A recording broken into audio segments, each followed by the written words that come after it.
His Excellency Hon.Haruna Mahama Ghana for ye to aba ede man no na ye yi no se omra meye ye man panyi no o hye na adwuma se no sanse adwuma no no nko a ontumi yenti obubo ne ministers edin nti Hon.Haruna Iddrissu ono na wode no ko Ministry of Education to ono na wo education minister babedi nkomo bi ama daily graphic omo a capture e wo mo front page eno na mepese me ne wo ehwe na ye mienu ye kire ya adwen e de efa ho na de ba ko mepese wo hye no nso ne se sometimes our politicians no se edru campaign na se ye no mo ehia they are not being truthful to us. Some years back from 2012 to 2016 na allowances eye ade bi a His Excellency the President a what is to say we ye na dwen se obetwam se ne be ya students no omo be access student loan na omo de ahwe omo ho na aboa ama yetimi asisi hospitals bibre na schools no so etimi afamofra no bibre se ne be ya nipa bibre na bitimi akọ school into mutwa allowances no mu na 2016 ye hwe abla na ye campaign no na dodan kwakufo ado ne nkrofo e de ye campaign pa se omo ba sa allowance na His Excellency Hon.Haruna Mahama wotwa mu no omo de beba biem ti 2017 omo ba ye no eno musan de allowance no e ba back it from 2017 to 2024 de na e yade a omo etua but na enkwose de na students no expect in the time na omo ye campaign no kura no former vice president Dr. Mahmoud Bawumia oko school bi mu ema one of the students ebisa no say adintina allowance no ema because we twa be 3 years e wo school mu na so allowance anensa aka no enu be ye trimpo ema His Excellency e promise say omo betua nkae na aka no nti sanse 2024 na ye wo election year nti ema mu tua allowances no nti NDC nso na ye want na omo de bossa aban no achi se omo yo mo adwen say omo betua enso omo ntua allowances no edi time na omo eye campaign no na students no enim say omo eba they are going to continue paying the allowances and until omo gina so eto aba e de ma omo kan say His Excellency the President Hon.Haruna Mahama obesisi hospitals na aba be employ omo e ma omo to aba e de ma NDC e ma sisi ya NDC e na ewo aban mu na yeda esole ya education minister owo ho ayefra no Hon.Haruna Iddrissu honorable na asem a oka ene say mayehwe e wo daily graphic omo front page or say teacher trainee allowance to go into teacher trainee allowance. No, I don't know why omo amfa nurses for the no anka ho ana later ena eno ebeba na but the omo capture no e teacher trainee allowances to go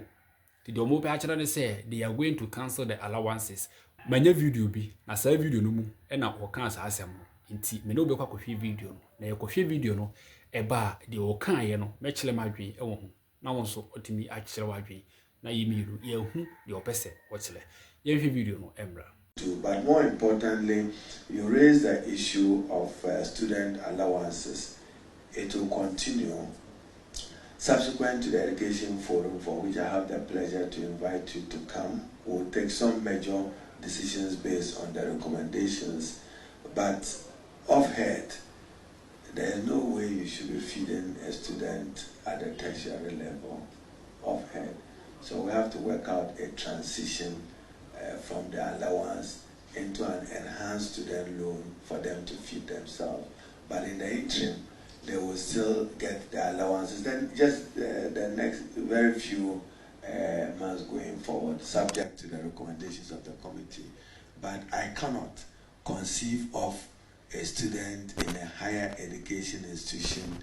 being fed. We can narrow feeding to basic and to free senior high school, but at the tertiary level, so they will still get enhanced student loans to be able to feed themselves. But in the interim, we will continue with the feeding and then phase out the allowance process, subject to the recommendations of the education forum. So we would do that. Yes, the okay no what me so mati the okay video no yahwe aba na mentiasi mu no de o pa akele ne say they are going to form a committee omo be hwehwe saa enimo no because ono na adwen mu no onye ntumi say obi a okote hiele na ye be ma no allowance say onfa nto aduane na say bibisa e wo say omo nyina etumi access student loan, but they are going to make it flexible say they be obi abetumi access. na enkoba say students no ebi mu betua na ebi mu de disika ebe mo in the name of allowance eba sa na wono no ohun de say eyesisie because ye classify omo nyina as tertiary student. In the tertiary students na say university for no ye mo allowance bia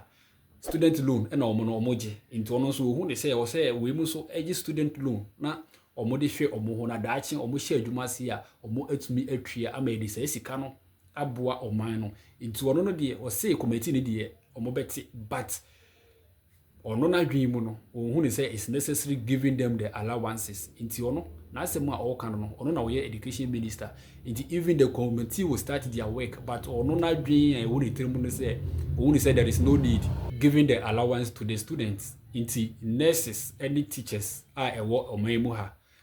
monya mesco asem a honorable minister all kan no say they are going to cancel the allowances send beya all of you assess the student loan na motimi edi ahwem ho na daache mo hye adwuma se a motimi atua sa sika no back na aboa ama yetumi achechire omana na CSC hospitals any schools bebre ama omo ba no so no se omo complete school na omo enya baabi akwaye adwuma ti de oka no eno ano no ananse wo adwen fufuro bi ekire edi fa ho ana me no madwen kakra mekire and say sometimes politicians no say dem di kan e kan ye no so mo ba they should be truthful to us but mo be kan say be na enya gidi e wo mu na se ye di tumi no e hye mo nsa ewie nso a eno so wo different thing na mo be kan ekobasa na na kwa say da bia no you are praying with our minds it mo ba se na etie no ye ba we die ye be ye we intumi nye tie nyina ye dwen ho na ye hu say de mo be ye no eye ebeboa o man na ye nyina ya jatum na ya boa ama bibia akoso kama because me who dey say if they are going to cancel allowances send e be ya omobenye sika asisi more hospitals na students no ewie school omonya baabi aye adwuma anka ye laudable but ebi go so mbetwa allowances no mu na enso edan no mobesisi na students no anya baabi aba be ye adwuma after completion no eno nso a omo ensi de kobasa nso a na akwa say mo twala once no enso still review school so a ebesi atnofi sisi a no hwe students a omo atifie nurses na be say 4 batches e de wo fie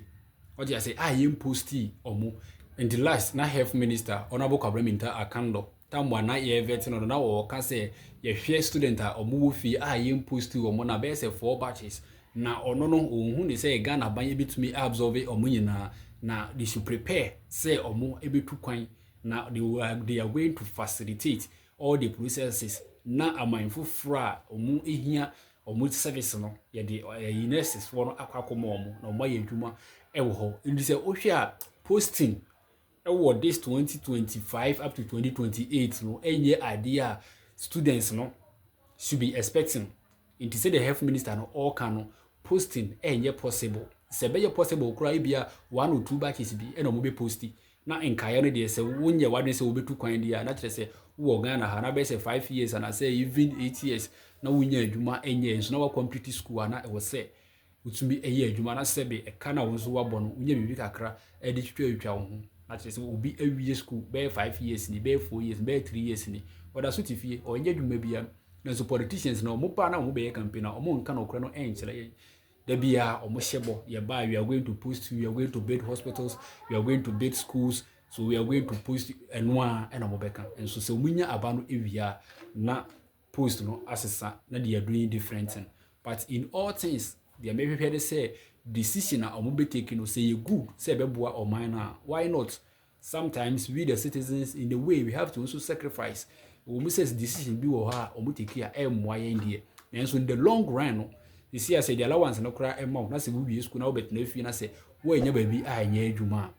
Eno no me nyi ni se mfa so bi e wo so. But the government town so obetu allowance no to still obesisi hospitals say the be students no so omo ewia omo benya baabi aya adwuma because ebi mo ho kire omo without the allowance no they cannot survive, they cannot continue. Nti se ni na do danko akufo ado wo ho na otua allowance no nan so san share agenda 111 osan so esisi some hospitals a omo e complete ye no ye pesa aban no bi say aban no beba na obetua allowance being the teachers or nurses allowance no we say NC schools no we say NC hospitals se ne ye be ya ye nuanom no omo ewie school omo benya baabi aye adwuma eno e na ye hwehwe na enye obi a obe cancel na ono nso a onsisi hospitals ono nso a onsisi schools na da bia mbofra no ebewie no ana se nuanum keto na ombe wie no na omo etetifie na omo nya adwuma bia enye na akoba se school na omo koye no kra no fa so bia enhye da eni so enti honorable minister na asem a oka eno no say they are thinking about it, but for the meantime they are going to pay. I mean, you say I feel we 2025 no they are going to cancel it and grant you student loan for you to continue your education. Intina de etsie eno no. Better was say so watch video e dey see this time. Mestre also be subscribe to this channel. Say the beya video bi amene beto ha no onso onsa beka na wa share video you like na comment bi onso owo no asem bi amaka e che wa adwen no ana say asem na amaka no de onso owo a wo de beka ho no go to the comment section na kire wa adwen na boa ma ye nyina etumi akoye nim e wo Ghana ha. Better was say no be share bi akra. Bye bye.